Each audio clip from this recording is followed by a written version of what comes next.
It's early 1942, and Nazi Germany is now up against the industrial might of Soviet Russia and the United States. This is a nightmare scenario for Germany's military and political planners. They're faced with a two-front war against enemies on both sides who can outproduce them in every sphere. Hitler needs a man to revolutionize the German war machine.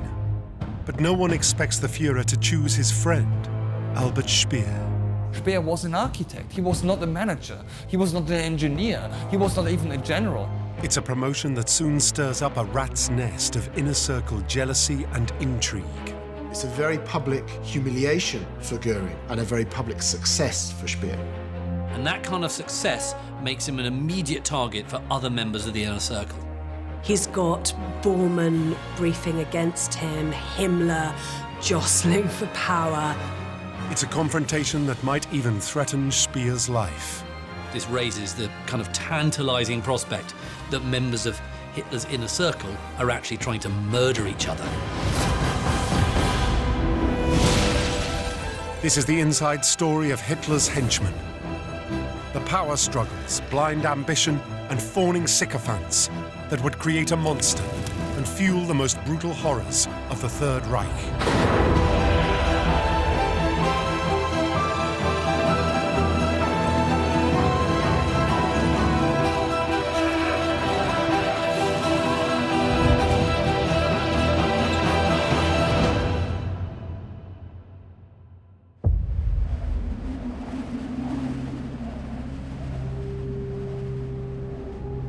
In the snow around Moscow, the rapid advance of the Nazi war machine has been halted. This time, Blitzkrieg tactics have failed to deliver a swift victory. Once the Blitzkrieg ground to a halt in the Soviet Union in 1942, the nature of the war itself changed, and Germany found itself effectively in a war of attrition, in a war of production, which is an extremely difficult prospect. It has to outproduce the economic might of the Soviet Union.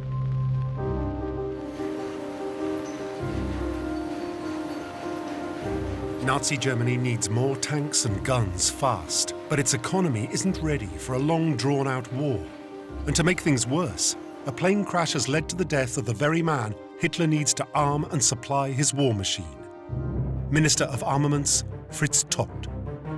Todt was a well-known man, a capable man, and the big question is who will be the successor? It's a chance to save the Nazi war effort. And for Hitler's number two, Hermann Göring, this is an ideal opportunity to repair a once glittering reputation. By 1942, there have been some big setbacks for Göring. Dunkirk, Battle of Britain. The Luftwaffe is not the force it once was. Göring's star is on the wane. Göring's career may be in the doldrums, but he has good reason to believe that he is the obvious choice. Göring, you have to remember, is in charge of the four-year plan. The four-year plan is basically the office that's been created to rearm Germany. And when Fritz Todt dies, he is fully expecting that either he or one of his men will fill that position.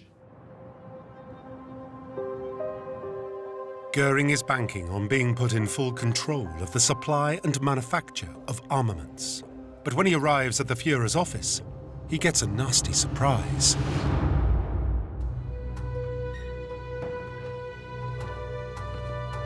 Hitler has already found a new man to rearm Germany, his chief architect, Albert Speer.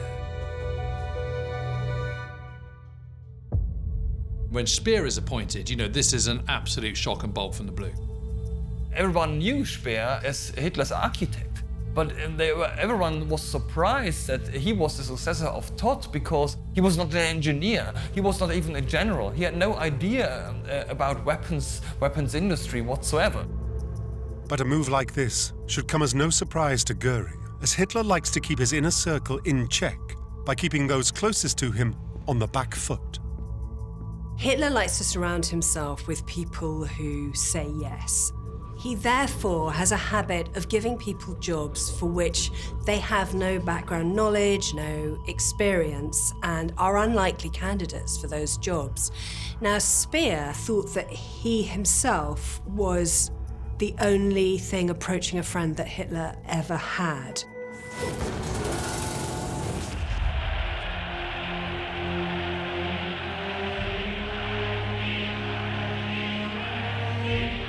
Albert Speer had first met Hitler almost a decade earlier, when, as a relatively inexperienced architect, he was asked to submit designs for the Nuremberg rally. Speer's idea for the Nuremberg rallies, these absolutely astonishing cathedrals of light with all these anti-aircraft lights shining up into the air, you know, they just absolutely wow and impress the crowds and everyone attending these rallies, but they also impress Hitler himself. To the young architect's surprise and excitement, the Führer invited him to regular luncheons to discuss his own architectural dreams for a new Germany. Speer and Hitler have this immediate rapport because they both have this kind of artistic sensibility, and they would spend hours, looking over models or architects' plans and drawing up ideas. There was a lot of sort of intimacy between them. They were like pals. Speer would soon show that he could also undertake major projects, including Hitler's new Reich chancellery, which was built within a year. The architect may have no experience of armament production, but so far in the eyes of the Führer, he hasn't put a foot wrong. I think he thinks here's someone who is not tainted by anything that's come before. He's not been tainted by the failures in the Soviet Union the previous year. He's not Göring. He's someone new, and he's someone I can trust, and I think he's worth a punt. But Speer's appointment is a massive gamble. With the United States entering the war, the future of Nazi Germany is now dependent on knocking out the Soviet Union before it's too late. They've got one more chance, and that is in the summer campaigning season of 1942. They've got this last chance to defeat the Soviet Union. But of course, their factories are also pumping out more tanks and machinery and all the rest of it. And now Britain and the United States are also supplying them through the Arctic convoys as well with more and more material. So the race is on.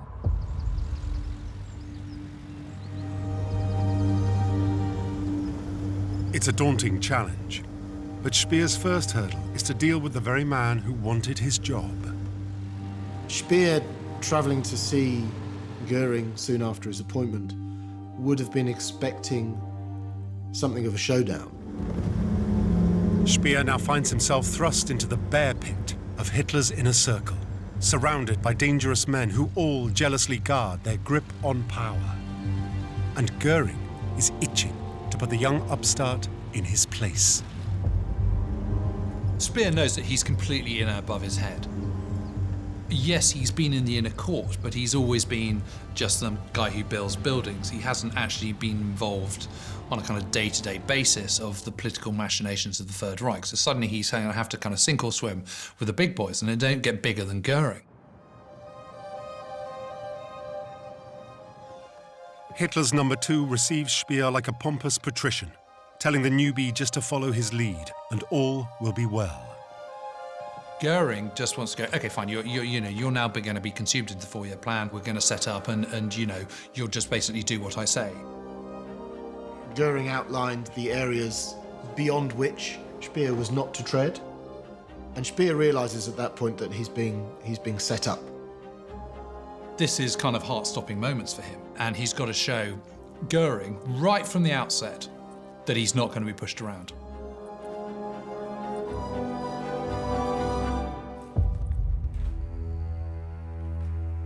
Speer may be a political novice, but he has come prepared.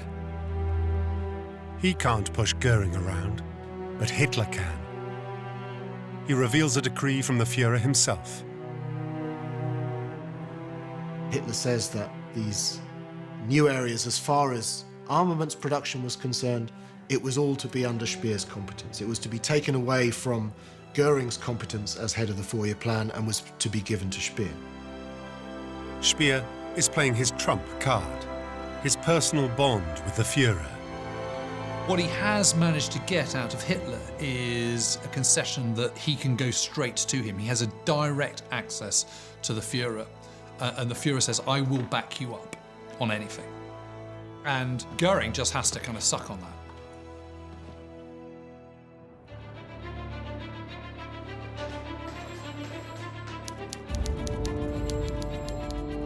With Göring out of the way, Speer gets to work. And as an outsider, he brings some much-needed reforms.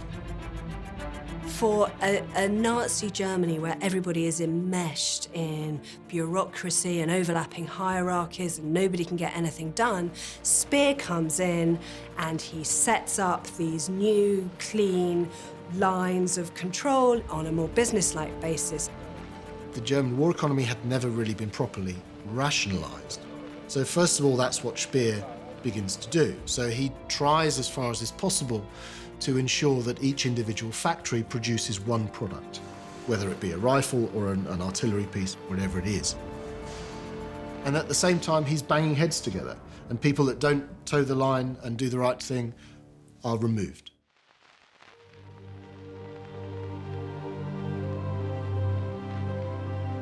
Crucially, Speer has good news for his Führer. He expects production of armoured vehicles to double by the end of the year. Speer's star is growing ever brighter. For Speer, it's an absolute dream. And he describes how they would have a monthly phone call in which he would report to Hitler how things were going and he would get praise. And he would begin by saying, "Heil Hitler," and Hitler would reply, "Heil Speer." And just to have that sort of jokey respect from the Führer was extraordinary. However, this unique friendship is being watched enviously.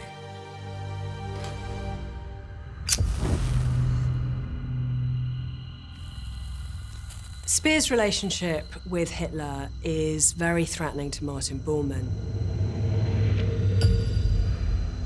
Bormann is the head of the Nazi Party chancellery and Hitler's closest aide. Bormann is a man of very base origins who is a creature of Hitler, is someone who is in it for himself, and he's absolutely ruthless. This wily bureaucrat has made it his life's work to become the Führer's official shadow. All his power comes from his proximity to Hitler and to controlling who has access to Hitler. And suddenly this glamorous man comes along and Hitler just accepts his calls and overrides Bormann. Over and above the daily access, it's Speer's emotional connection with the Führer that hurts most. Hitler seems to like Speer, to be excited about the conversations that they can have. But Bormann is kind of like a laptop or something. He's very, very useful to Hitler. But it's all entirely practical instructions that go from Hitler to Bormann. Through his unique relationship with the Führer, Speer has made a dangerous enemy in Bormann. But the realities of war soon present more pressing problems for Hitler's new minister.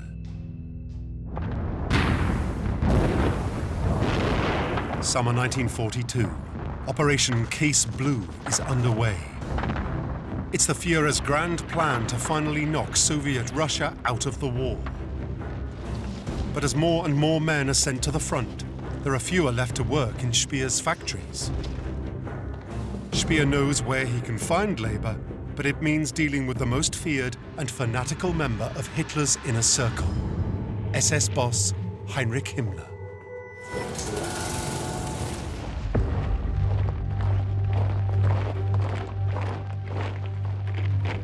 Heinrich Himmler is the head of the SS, which we conventionally think of as the architects of the Holocaust.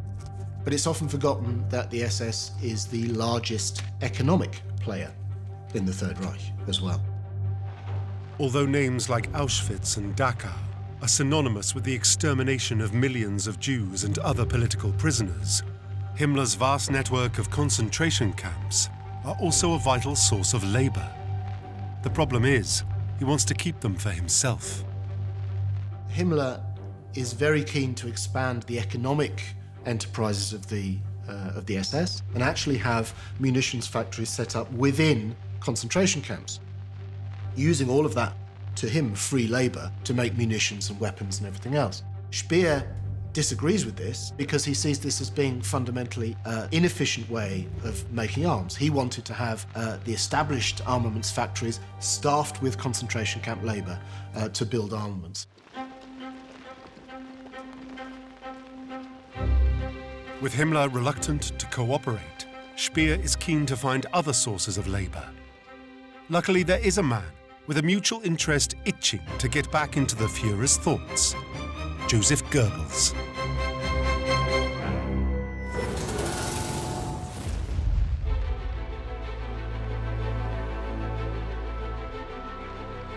Goebbels is the Nazi head of propaganda and one of Hitler's most devoted followers.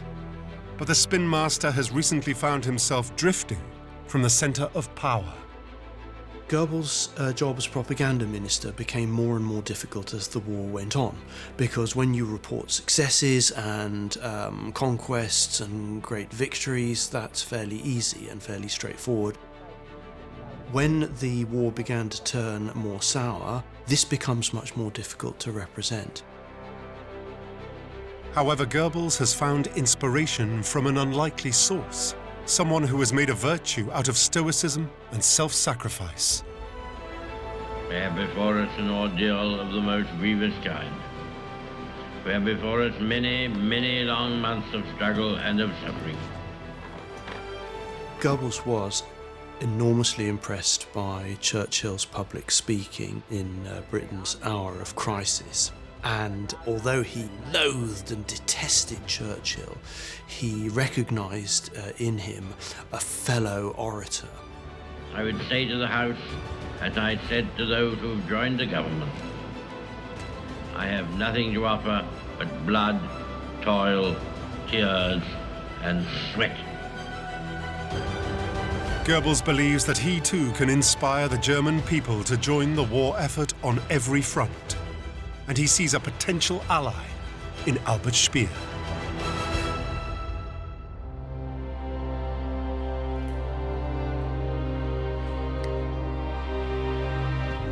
Goebbels pitches a program of austerity measures, one of which could solve Speer's labour problem. Goebbels and Speer develop a kind of alliance because both of them believe that all Germany's energy should go towards the war effort. And they believe that women should be working in armaments factories and so on, as they are in the countries of their enemies, such as Britain. The conscription of German women onto the factory floor is an obvious solution. But they both know Hitler will take some convincing.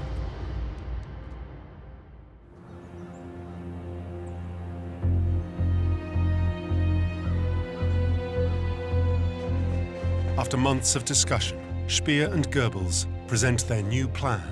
It's called Total War.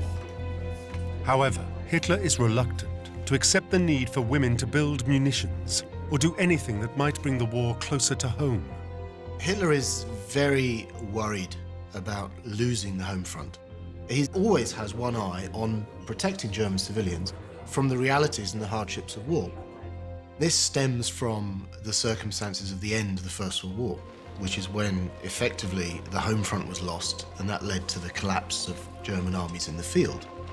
And Hitler said right from the outset of his political career that that would never happen again. And the idea of German women working in factories also goes against Hitler's ideological goals for a Germanic master race. Another element is Germany's breeding program. Hitler wants German women to focus on breeding and producing a new, strong generation of Aryans to dominate Europe. Despite Hitler's reservations, Speer and Goebbels don't give up. Too much is at stake. Speer and Goebbels know the situation is desperate and give it everything. And Hitler gives some ground, but he tells them that they will have to work on the Total War project with Martin Bormann. This is devastating news for Speer and Goebbels. They must now share control of their project with a major inner circle rival. One of the problems that affects the inner circle all the time is the uncanny ability of Martin Bormann to pour bureaucratic treacle into anybody else's gearbox. Every time a project ends up with Bormann, it ends up being slowed down by committees, meetings, and it's a source of constant frustration. But of course, it's all about Bormann seizing as much power as he can. For Bormann, a project like this is a win-win because if it fails, he will be able to cast it as Goebbels and Speer's kind of irresponsible, unpractical efforts. But if it succeeds, then of course he can take part of the credit.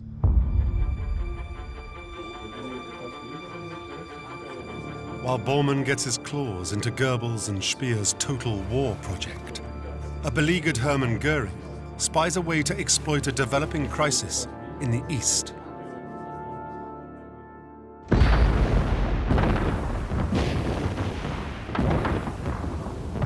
Stalingrad. As the Russian winter returns, the Führer's 6th Army has found itself surrounded by Stalin's troops. But Hitler will not allow a tactical withdrawal. His men must hold the city as a matter of principle. Because it bears the name of Stalin, Hitler becomes fanatically committed to the idea Stalingrad must be taken. Now, militarily, that makes no sense. The original plan had been to focus on destroying the industrial capacity of the city and control its river, the Volga, a crucial supply route to the Russian heartland. The Germans reached the Volga in August 42. And by reaching the Volga north of Stalingrad, they cut off one of the most important lifelines of the Soviet economy. But from August 42 onwards, the Germans pushed more and more resources into Stalingrad to conquer the town. But conquering the town was not really important. But now, after months of being bogged down in bloody street fighting, his army is in desperate need of supplies. One man, however, has a plan to save the day and salvage his own reputation. Göring, fascinatingly, saw in the impending crisis a way of elevating himself in the estimation of the Führer. Göring proposes an audacious plan to use his Luftwaffe to create an air bridge to supply the besieged troops. He puts on a very good show. He says, "Mein Führer, I can do this." The Luftwaffe is ready and is able to perform this duty. Stalingrad will be taken, mein Führer. Your dream will be realized. Führer couldn't turn that down.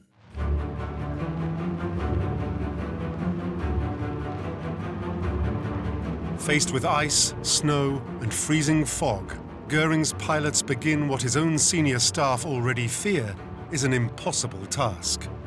The estimate that was given was that it would require something like 800 tons daily to keep those soldiers supplied.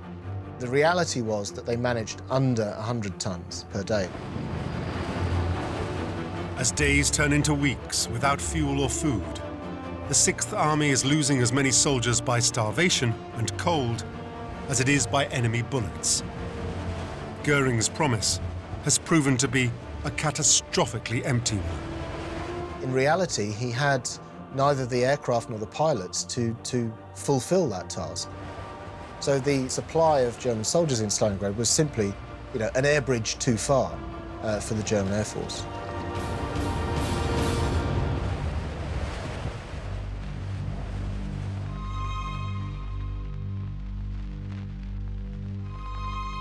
On the anniversary of the Führer's accession to power, Göring, in an attempt to disguise his own failure, tells the German troops perishing in the snow their sacrifice will not be forgotten. One day it will be said, when you come to Germany, tell them you have seen us lay down our lives at Stalingrad, as the law, that is to say, the law of the security of our people, commanded. This much vaunted air bridge that was supposed to bring relief to Stalingrad has been an utter failure. And then Göring has the gall, the utter temerity to make this speech. And to them it just sounds like their funeral oration.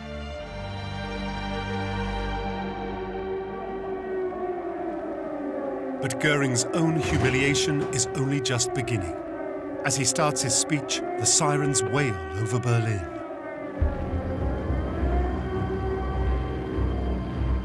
What makes this worse still doubly ironic is when this speech goes out, British mosquitoes are flying over to bomb Berlin. For the first time, the Allies feel confident enough to attack Berlin in broad daylight. It's a humiliating reminder of another promise Göring failed to keep. He says, if ever a British bomb falls on Berlin, you can call me Herr Meyer, which is a bit like saying you can just call me Mr. Smith. Just write me off as an ordinary person. And of course, very, very shortly after that, British bombs do start falling on Berlin. And so, amongst, the German population, he is, called Herr Meyer.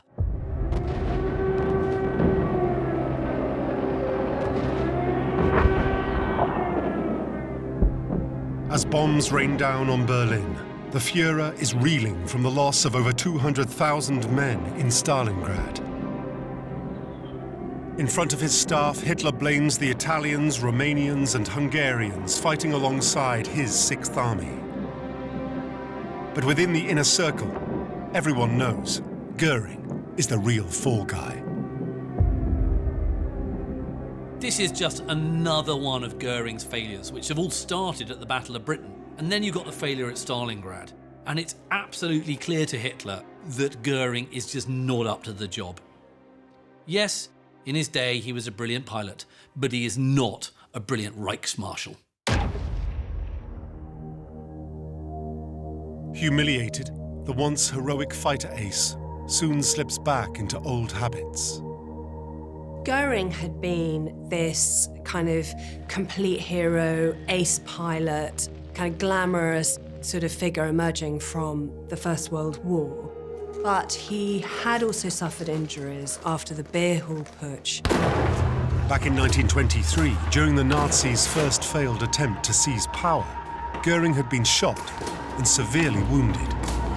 He's shot in the leg. They managed to get him to a hospital. But when he's recovering from his wounds, he starts developing an extremely serious morphine addiction. And now, as his addiction once again rears its head, the old fighter is losing his appetite to be Hitler's number 2 and successor.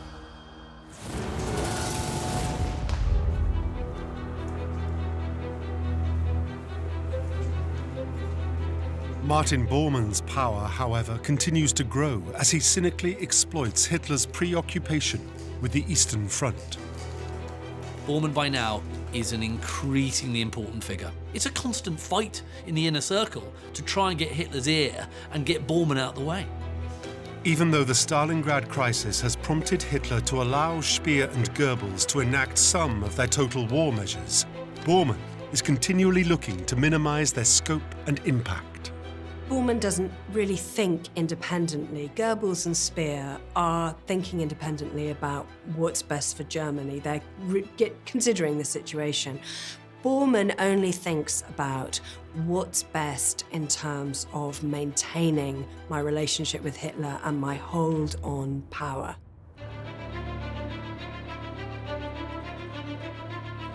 But for Joseph Goebbels, the king of propaganda, there is another way to bypass Bormann and show Hitler that Germany is ready for total war. Go public and let the people decide.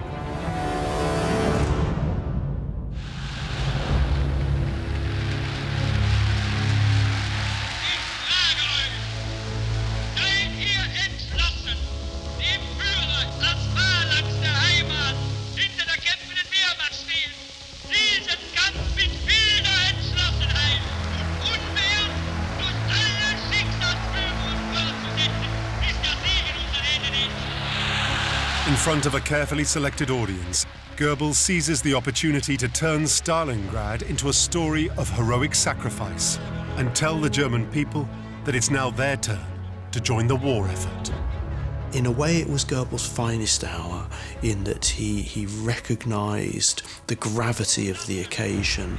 He realised that this was a defeat which could not be glossed over.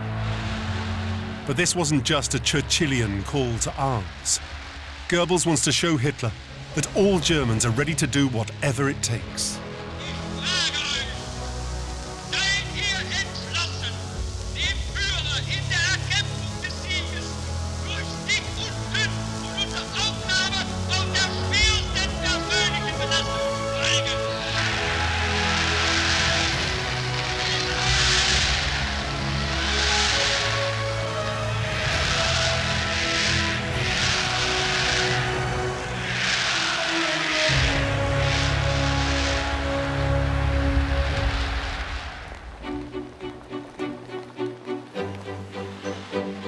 The speech has put Speer and Goebbels' plans back on track. Thousands of German women register for work. And vitally, the Führer is impressed. Goebbels then followed this up, looking for the opportunity to get a firmer grip on the German war effort. Now is the time to target Bormann, and they think they found a chink in his bureaucratic armour, a way to beat the schemer at his own game. They get together as many like-minded individuals as possible to resurrect the Defence Council, which was something that had been in place up until 1939, but was effectively moribund. Though this Defence Council had been lying dormant, its powers are still in place. And if resurrected, it could be used to bypass Bormann's bureaucratic barricade around the Führer.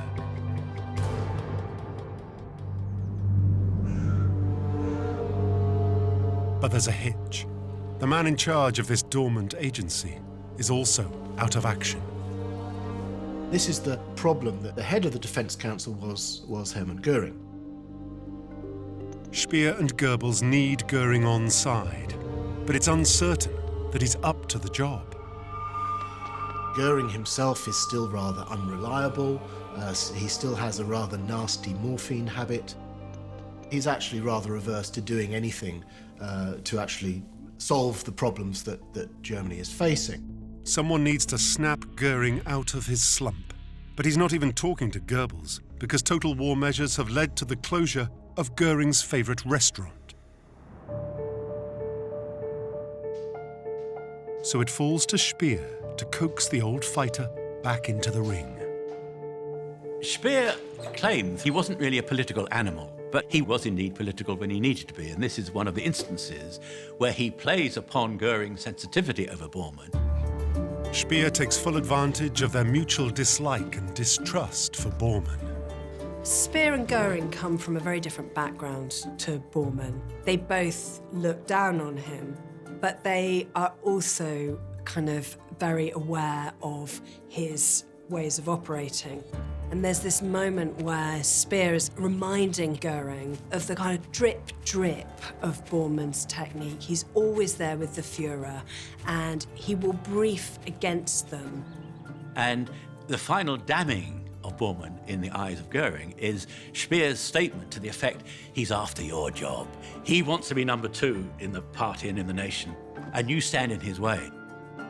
And that, for Göring, is the clincher.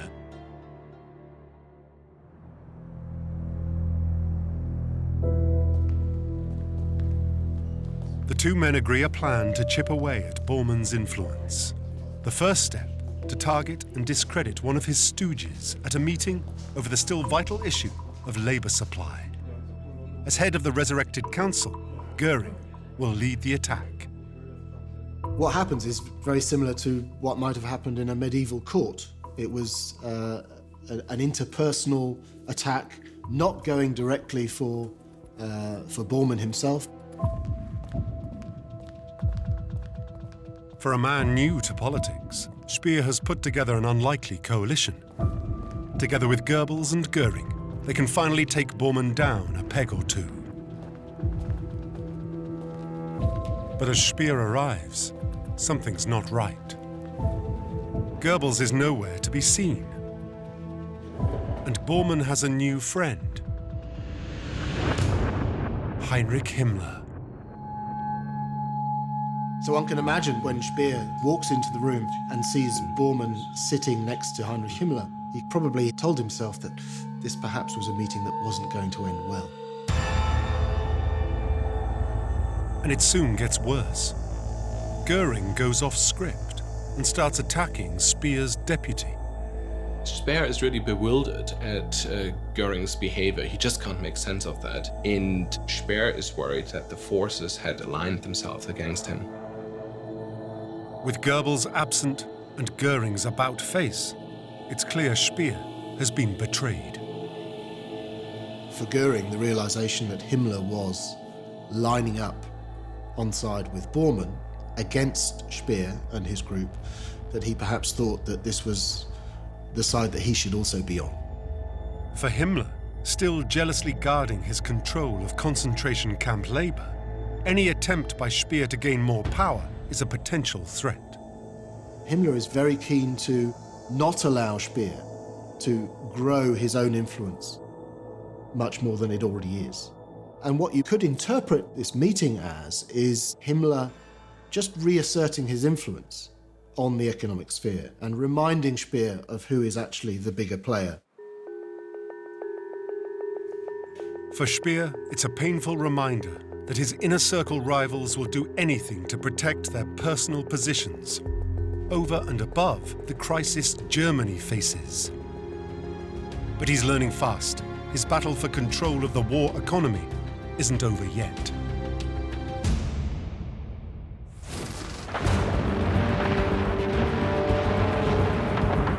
Summer 1943. The world witnesses the biggest tank battle in history, but also Nazi Germany's last strategic offensive on the Eastern Front. Until the summer of 1943, the Germans still believed that they could win this war. But then Germany loses the Battle of Kursk in Russia, which in many ways is a more important battle for the Germans than Stalingrad. Nazi Germany is now fighting for survival. And while Allied bombs pummel its industrial heartland, Speer is still battling to convince Hitler to fully mobilize the home front. And this is the problem. They're still making products for the home front for domestic consumption. They still haven't gone over to a war footing. That should have happened in 1940, and it hasn't happened even in 1943. Speer wants every factory to be turned over to the war effort. No more luxuries or non-essential goods. The war is now on everyone's doorstep. Speer thinks that domestic conditions should virtually mirror those of the front, that those civilians living at home should have essentially the same food and the same wherewithal as soldiers at the front. To do this, Speer needs dictatorial control over Germany's economy. And it appears the message is finally hitting home. Speer gets a further promotion. His title is Armaments and Production Minister. And that makes him potentially more threatening to Bormann.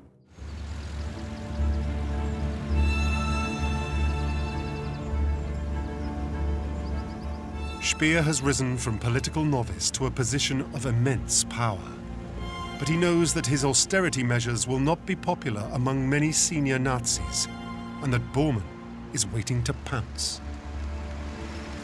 Bormann is a conduit for all of the complaints that come from the Nazi Gauleiters, the regional commanders across Germany and beyond. And many of them had local commercial concerns, and many of them also were not keen to reduce the living standard on the home front. But this time Speer is not going to be outmaneuvered.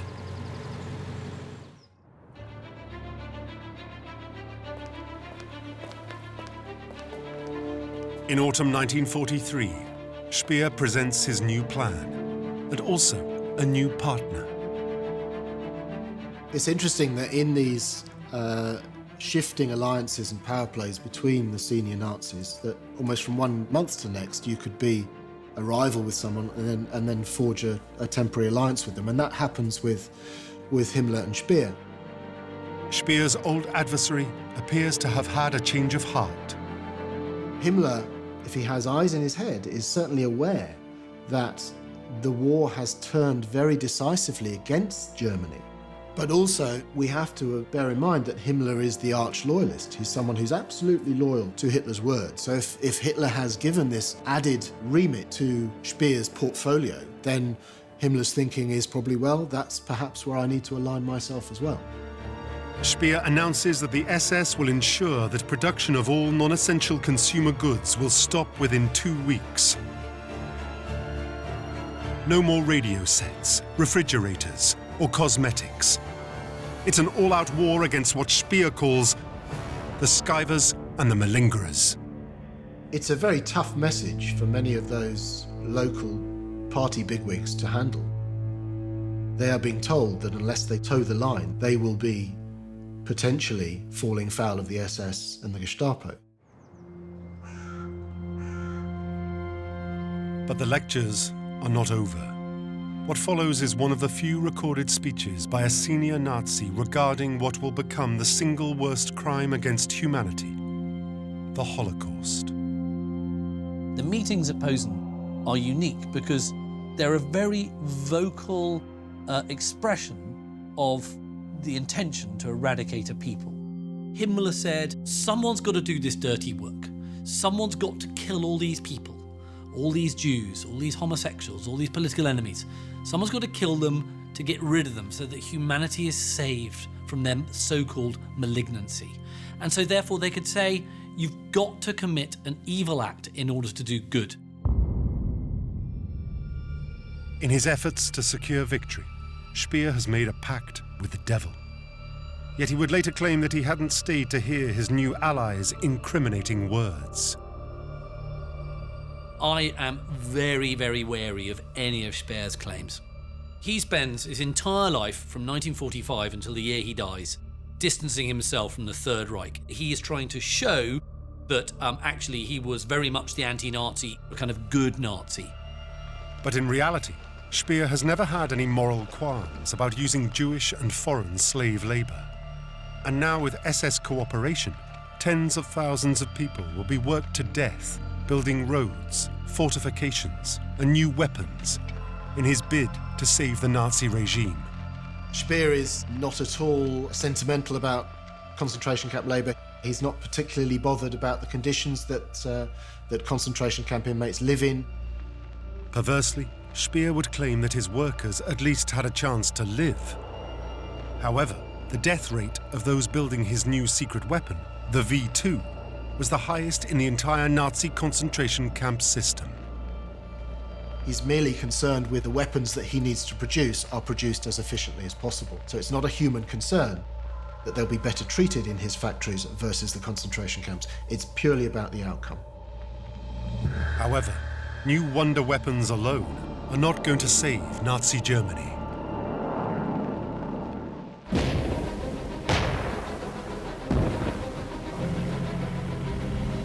Despite Allied bombing and dwindling resources, Speer's factories continue to build more and more tanks and planes.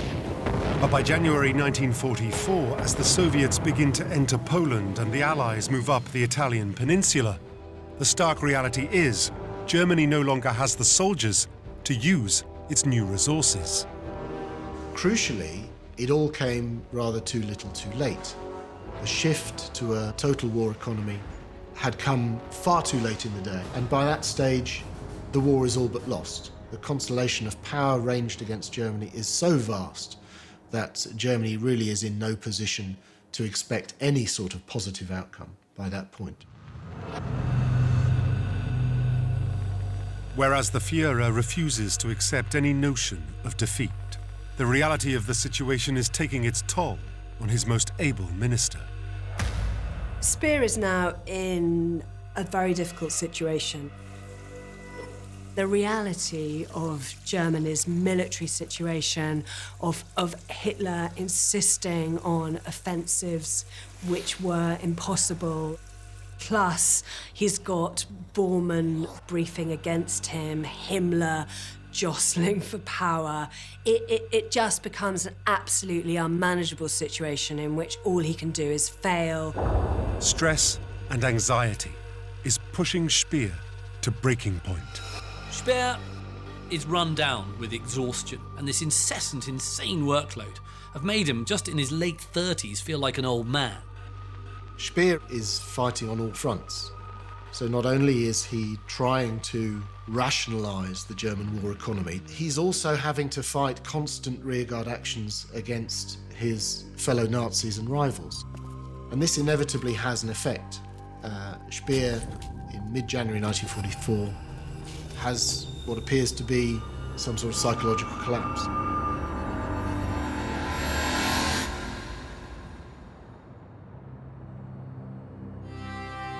Exhausted, Speer admits himself into the SS clinic at Hohenlychen. Initially, he has an inflamed knee and is hospitalised for that. but then is subsequently kept in hospital for exhaustion. The clinic is run by a physician with a rather dubious reputation. During that time, he was treated by one of Himmler's pet doctors by the name of Karl Gebhardt, who was something of a quack. For example, one of the treatments that he prescribed for Speer was a massage with bee venom. Quite what that was supposed to achieve, I'm not sure. Speer develops depression, and his anxiety increases as he refuses to stop working. He calls people to see him, he writes reports and reads reports. But he feels vulnerable. He wants to get back to the office, to the desk as soon as he can. Speer's concerns are justified, as rumours soon start spreading within his own ministry that he is incurably ill. Being ill is very bad news for any Nazi. When someone's being pushed from power, the official message given out will usually be that they're ill. In an almost pathetic cry for help, he writes to the Führer complaining that his own staff are scheming against him. So Speer is in really desperate straits. He's confined to an SS clinic, and he's having to write to Hitler to request that his underlings be relieved of their duties. But as his condition deteriorates, there are concerns that Speer's rivals want to kill off more than his career. He's getting more and more ill, and another doctor is summoned who says, hang on a minute, you were in here with a knee complaint. You're spitting up blood. You've got an embolism. How has this happened?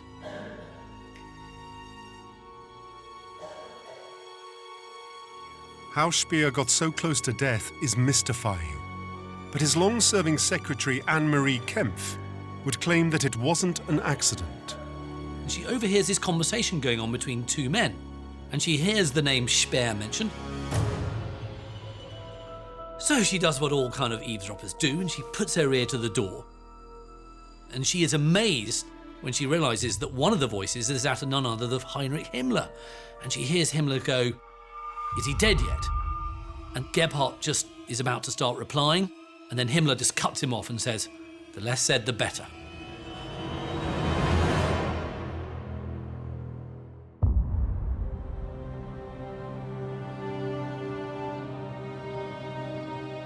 Whatever Himmler's intentions were, Speer does eventually recover, suggesting this conspiracy theory is more of a devious creation by its supposed victim. It's another example, I think, of Speer rewriting the history very subtly to make himself look better than he was, and that he too was a victim of the Nazis, that here was Heinrich Himmler, the head of the SS, the head of this wicked organization, who not only was trying to exterminate the Jews, he was also trying to do away with Albert Speer.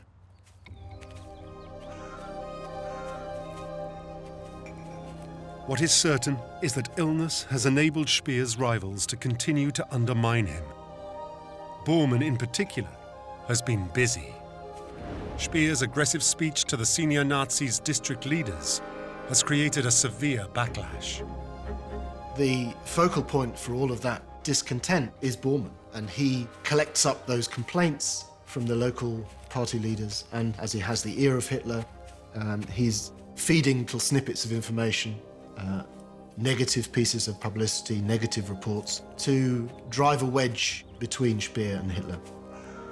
Bormann uses this to promote the idea that Speer is going too far and damaging morale in the country. He's trying to bring Speer down, and it works.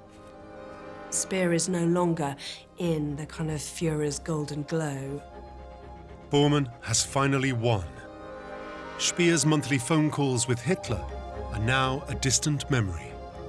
Absence and a willingness to push against vested interests has led to Speer losing what matters most, the confidence and authority of his Führer. The problem for Speer is, at the end of the day, like a medieval lord serving his master, Speer is almost entirely dependent on Hitler's whim and Hitler's say-so. So it's clear to Speer that the relationship with Hitler has fundamentally changed, and he's much diminished from the figure he had been 2 years earlier.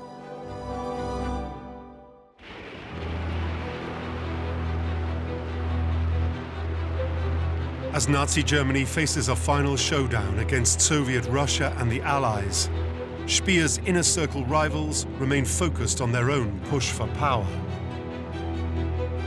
Goebbels' campaign to become Minister for Total War is gaining new impetus every day. And with Speer neutralized, Himmler can continue building up and supplying his own army of SS fanatics. As for Speer, he is down, but not out. Nobody stays within the inner circle of the Third Reich for the duration of the war without themselves being incredibly devious. And Speer himself is devious. In what will become a fight for survival, Speer will implicate himself in the ultimate act of treachery, the betrayal of the Führer himself.